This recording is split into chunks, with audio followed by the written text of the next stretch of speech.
une vidéo avec des recommandations de SFFF francophones avec principalement des autrices, ça vous tente? En plus de ça, vous allez augmenter votre wishlist. Alors, qui dit mieux? Hola, hola et bienvenue dans cette nouvelle vidéo.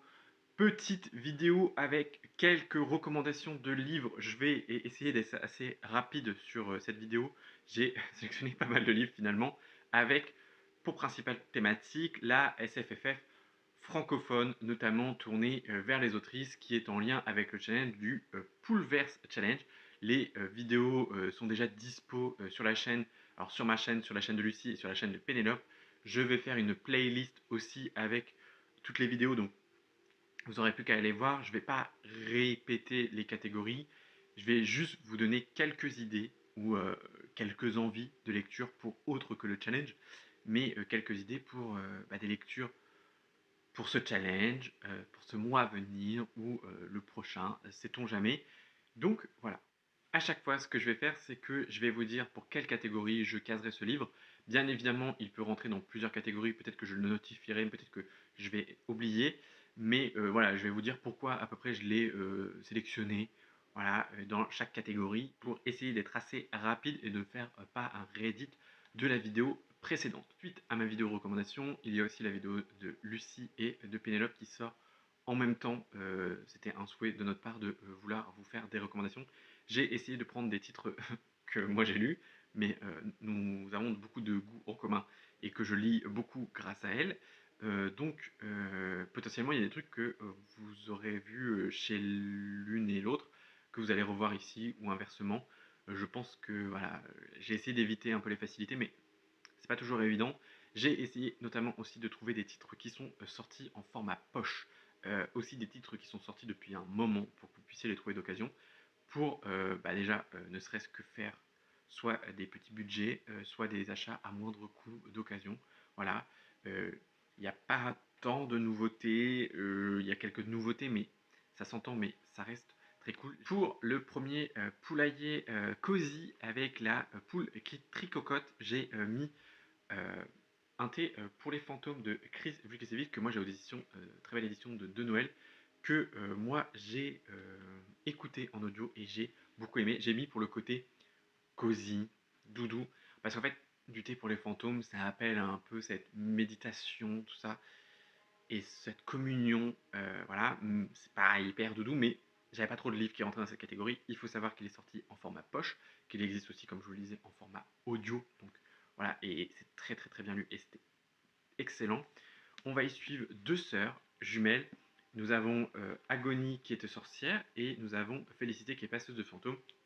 Et en gros, à la disparition de leur mère, elles vont se retrouver, elles vont devoir se retrouver après des années sans s'être parlé, sans s'être côtoyées, tout ça. Et c'était très cool. En fait, l'histoire nous est narrée par une journaliste, enquêtrice, je ne sais pas trop comment dire ça, mais qui va nous narrer un peu toute l'histoire et c'était vraiment très chouette. J'ai passé un très bon moment, j'ai rigolé à plein de petits moments, j'ai été ému à quelques petits moments. Donc vraiment, c'était assez cosy, et puis la couverture est très très jolie, parfaite pour cette saison. Donc voilà, je sais qu'il est sorti depuis un petit moment, que beaucoup de gens l'ont lu, mais je sais aussi que beaucoup de gens traînent, enfin ont des livres qui traînent dans leur palle, donc possiblement vous l'avez dans votre palle et vous ne savez pas qu'il y est et qui rentrerait parfaitement dans ce challenge. Il pourrait rentrer dans d'autres catégories très, voilà, très largement, mais voilà, il me fallait un livre pour cette catégorie, donc voilà. Au tout début, je m'étais dit, je vais faire juste une liste de recommandations, et puis je me suis dit, ça va être plus pertinent de vous proposer des livres par catégorie, voilà. Il y a un ou deux livres à chaque fois dans chaque catégorie, donc voilà, celui-ci. La deuxième poule, c'est la poule Tweed avec, j'ai mis Magic Charlie, qui est pareil, disponible en audio, en format poche. Magic Charlie de Audrey Alouette aux éditions Gallimard Jeunesse, que j'ai mis là pour les mots-clés école. Voilà, école de magie. Vraiment, si vous voulez une école de magie avec une autrice euh, hyper cool et francophone et tout ça, et voilà, n'hésitez pas. Magic Charlie, c'était vraiment très chouette. C'est une trilogie. Ouais. Ils suivent Charlie qui ne connaît rien au monde des magiciens et va se retrouver un peu plongé dans ce monde. Voilà, et c'était vraiment très chouette pour aider sa grand-mère. Et franchement, il y a même un perso féminin que je ne me souviens plus Mais j'ai feuilleté rapidement le personnage féminin, c'est Sapoti, que j'ai pareil beaucoup aimé. C'est une trilogie avec de beaux messages, vraiment une école de magie avec des enquêtes, avec des rebondissements et tout. Vraiment très très très très chouette. Je peux que vous la conseiller, je pense que beaucoup de gens la connaissent, mais c'est pareil, peut-être que le tome 2 ou le tome 3 traîne dans votre pile à lire depuis. Et voilà, il faut savoir qu'en plus ils sont sortis en poche, donc c'est plutôt cool. Pour la poule bretonne, la dernière poule, ce petit poulailler, j'ai mis le dernier monde, le dernier jour d'un monde oublié de pareil de Chris Buklesevic, audition Folio Fantasy, qui est sorti uniquement en format poche. Voilà, la couverture parle d'elle-même, océan, pas créature aquatique, mais voilà, c'est bleu, enfin voilà, il y a de l'eau sur la couverture, donc voilà, et puis ça se passe en partie sur, enfin ça se passe sur une île avec un bateau et tout ça. Et pareil, c'était vraiment très chouette. Euh, on est sur une île qui pense être coupée du monde, enfin qui après un, un effondrement écologique et tout, pense être la dernière île du monde et en fait se rend compte qu'un jour un bateau débarque et ils comprennent pas. Il y a toute une société qui s'est réorganisée dessus. Il y a plusieurs points de vue. J'aurais aimé en avoir beaucoup plus de ce récit parce que j'ai vraiment beaucoup beaucoup beaucoup aimé. Ça se lit très bien. C'est tout petit, c'est du 350 pages à tout casser. Ça se lit vraiment vraiment très très bien. C'est parfait pour la saison.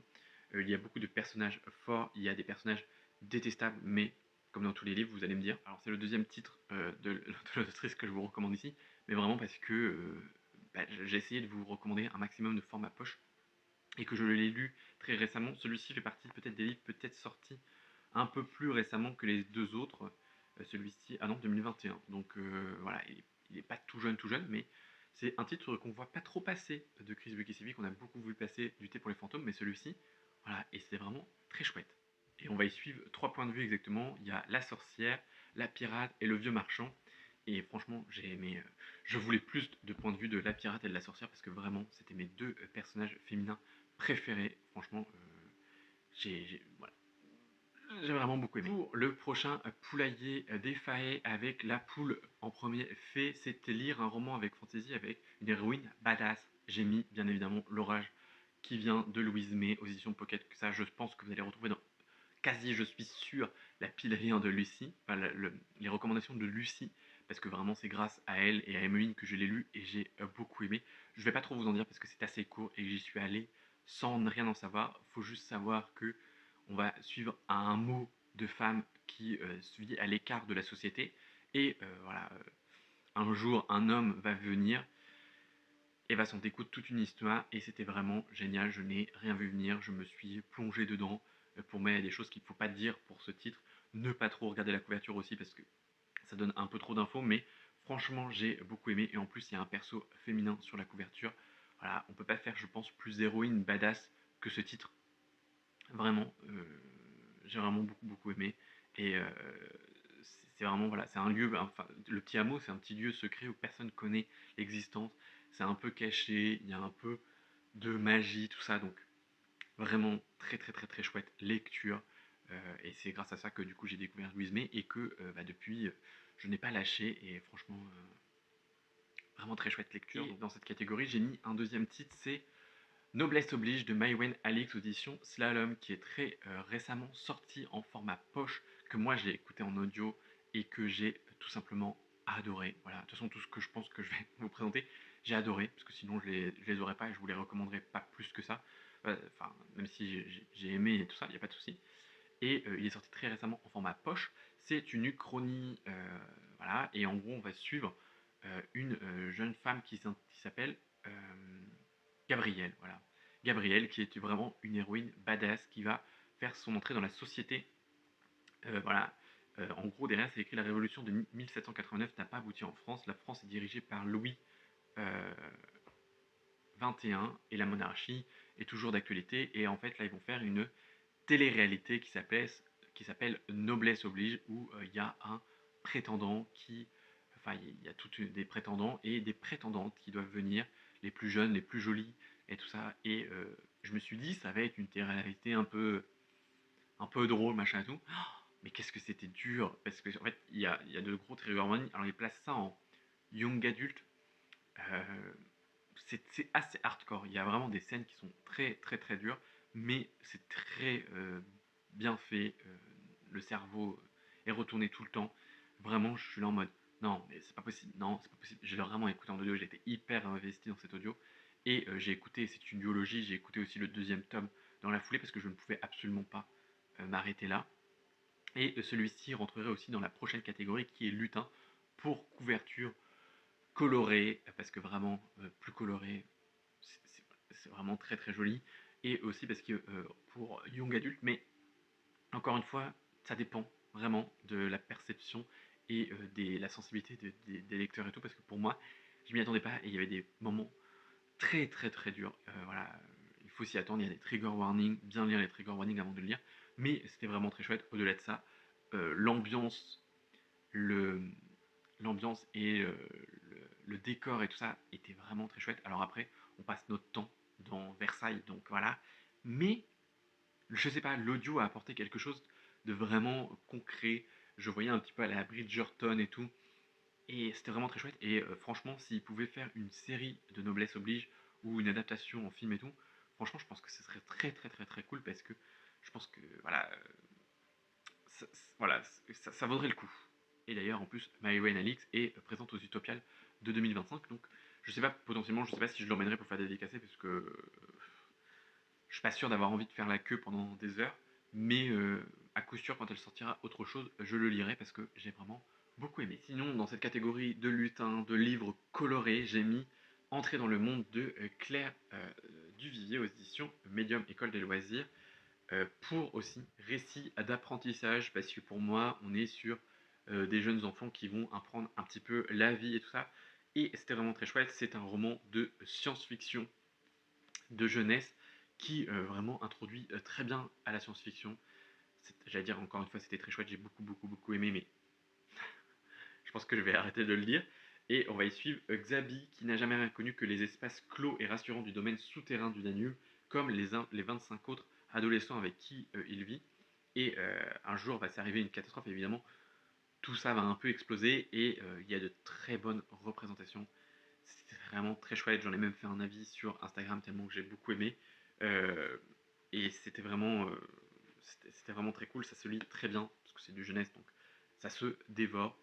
Et voilà, et Claire Duvivier a sorti beaucoup d'autres titres, pareil, hein, euh, comme, comme d'autres autrices que je vous ai déjà présentées, il y a beaucoup d'autres titres qui sont sortis de leur plume, donc n'hésitez pas, parce que c'est des autrices forcément francophones et principalement de SFFF, donc n'hésitez pas à aller voir et à les découvrir. En fait, c'est un peu aussi ce côté-là où on pourrait vous présenter que des autrices et vous fouinez, voilà, parce qu'elle a écrit des titres beaucoup plus adultes, mais moi je ne les ai pas lus ou je les ai pas en ma possession.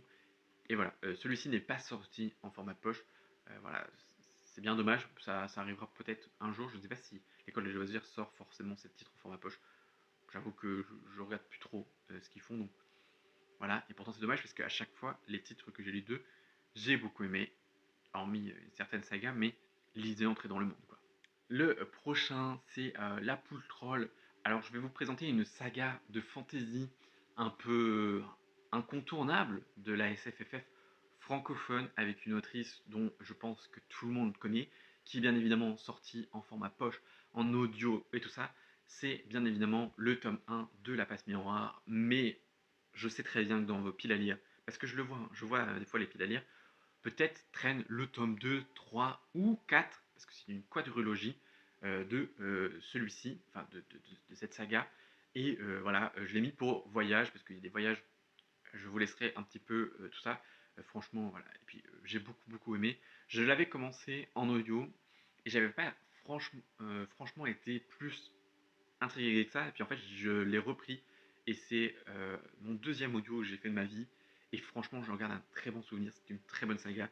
Et puis même à lire en papier, ça se dévore. J'ai très envie de le relire un jour, vraiment, parce que j'ai beaucoup aimé. Et que oui, c'est une vieille saga, mais potentiellement beaucoup de gens ont encore les tomes 2, 3, 4, parce qu'on laisse toujours traîner nos sagas à rallonge dans notre pile à lire.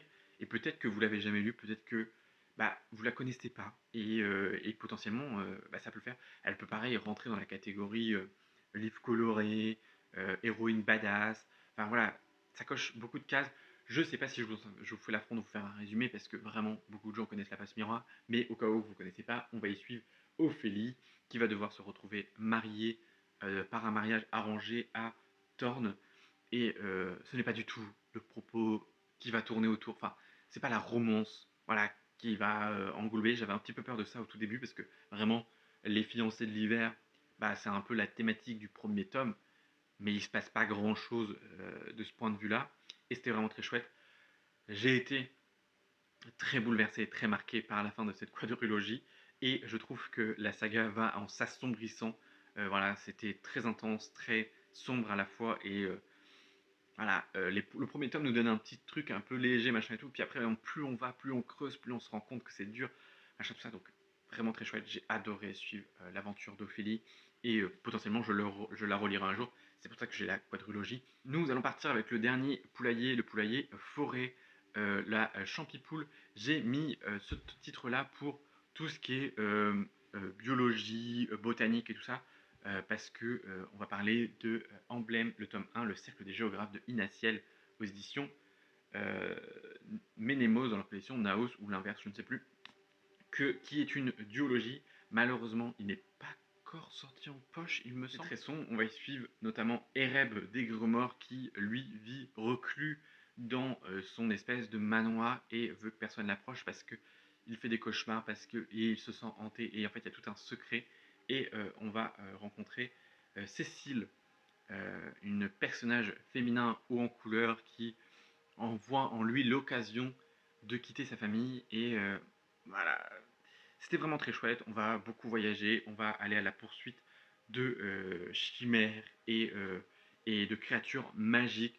Franchement, c'était très cool, ça s'est très bien lu. C'est un peu sombre, mais franchement, c'était très très chouette et c'est une biologie.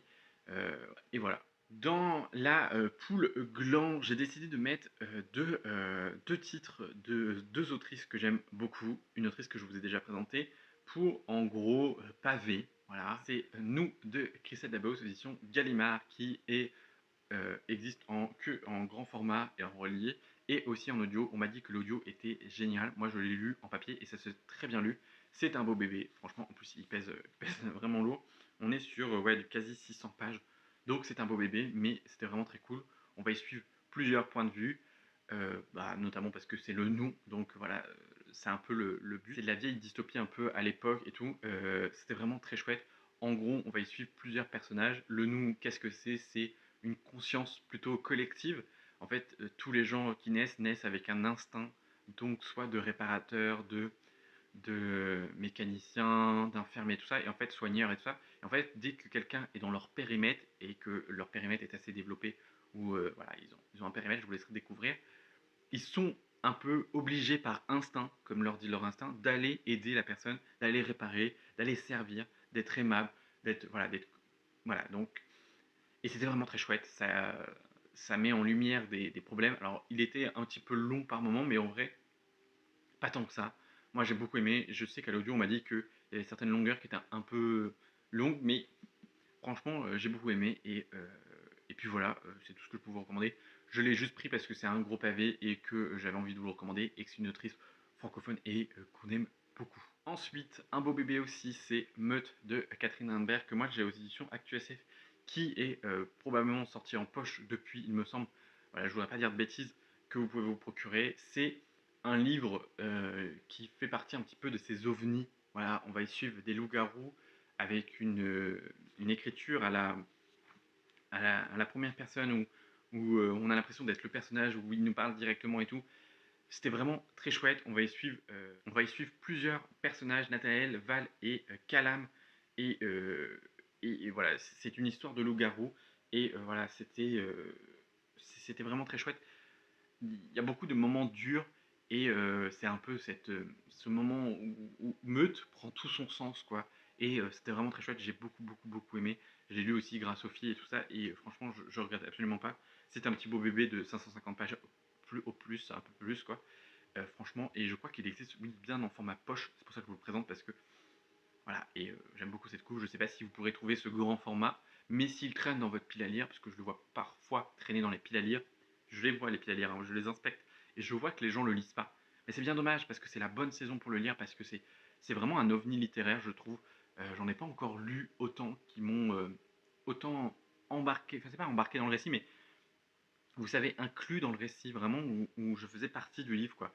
Donc vraiment, très très très chouette. Et pour la poule de pain, lire un livre avec des morts, combats ou des vivants ou des assassins, enfin des assassinats, tout ça, j'ai décidé de mettre Fleur de Bastion et le Renard Masqué, le tome 1, Le Loup des Hurlebois de Jolan C. Bertrand. Je sais c'est un auteur, mais c'est un auteur queer. Donc voilà, donc clairement il rentre dans cette catégorie et que j'ai lu très récemment et j'ai beaucoup aimé. Je dois lire le tome 2 et j'aurais dû le mettre dans le challenge je crois, parce que je crois que je l'ai même pas mis. J'ai mis le tome 2 du manoir de Castle Cats, mais voilà. Il y a une enquête, il y a une tentative d'assassinat, il y a d'autres assassinats et c'était vraiment très chouette. On va y suivre un petit souriceau, vraiment. On y suit plusieurs points de vue aussi, il me semble. Je l'ai lu il n'y a pas si longtemps que ça, mais c'était vraiment très très très chouette. Et il y a tout un côté un peu mystérieux. Et Jolan C. Bertrand, je vais avoir tout lu de lui, parce que j'ai lu La Reine les baleines, Les Sœurs Hiver, voilà. Et son autre titre, je ne sais plus, je crois qu'il y avait un autre titre, mais je ne sais plus. Mais voilà, j'aime toujours autant, j'ai très hâte de lire ce tome 2. Et dans cette, on va dire, continuité un petit peu d'auteur, je peux vous recommander aussi Alan Ségur, parce que je l'ai présenté avec le manoir de Castle Cat, qui pareil peut rentrer dans la catégorie école, couverture colorée, récit young adulte, récit d'apprentissage, parce que en plus il est sorti en format poche, donc pareil, vraiment très cool. Il y a aussi Ariel Holz avec notamment les sœurs, c'est Grimine ou les sœurs Carmine, les sœurs Carmine je crois, qui est une trilogie qui est sortie en format poche, qui existe en audio, qui est vraiment très chouette, avec pareil des tentatives d'assassinat, avec un world building hyper cool, hyper sombre, très bien écrit, tout ça. Voilà. Et puis il y a d'autres écrits d'Ariel Holz qui pareil pourront vous combler. Tout ça pour vous dire qu'en francophone, on ne démérite pas et qu'il y a énormément d'autrices et d'auteurs de qualité en SFFF et c'est très cool. Et voilà, j'espère vous avoir inspiré pour votre pile à lire ou pour votre wishlist si c'est pas des livres que vous avez déjà lus ou pas achetés. Et j'espère vraiment voilà, que vous peut-être vous ferez certaines lectures ou pour vous avoir aidé à compléter un petit peu ces catégories, parce que parfois les challenges, c'est un peu flou de voir sans avoir lu les livres dans les mettre dans quelle catégorie. Là, j'espère un petit peu vous avoir aiguillé. N'hésitez pas à aller voir, comme je vous le disais en début de vidéo, les vidéos de Lucie et de Pénélope aussi pour compléter un peu cette liste. J'espère qu'on n'aura pas trop de doublons. Voilà, j'espère avoir essayé de trouver des petits trucs et tout. Voilà, j'ai fait un peu plus de 9 recommandations, donc voilà, vous pouvez piocher et bien évidemment remettre dans d'autres catégories si ça vous tente. Sur ce, moi j'espère que vous aurez passé un agréable moment en ma compagnie. N'hésitez pas à liker et à commenter cette petite vidéo parce que ça fait toujours plaisir. J'aime beaucoup vous lire et vous répondre comme toujours. Et n'hésitez pas à vous abonner. On approche tout doucement, vraiment tout doucement des 500 abonnés et ça fait vraiment très plaisir. J'aimerais bien, avant la fin de ce mois, atteindre les 500 abonnés. Je vous préviens d'avance, nous allons nous retrouver quasi 2 fois par semaine jusqu'à la fin septembre parce que j'ai énormément de contenu prévu et j'aimerais beaucoup tenir un petit peu ces engagements. Voilà, et ça va aller assez vite puisque maintenant il reste que 15 jours à septembre.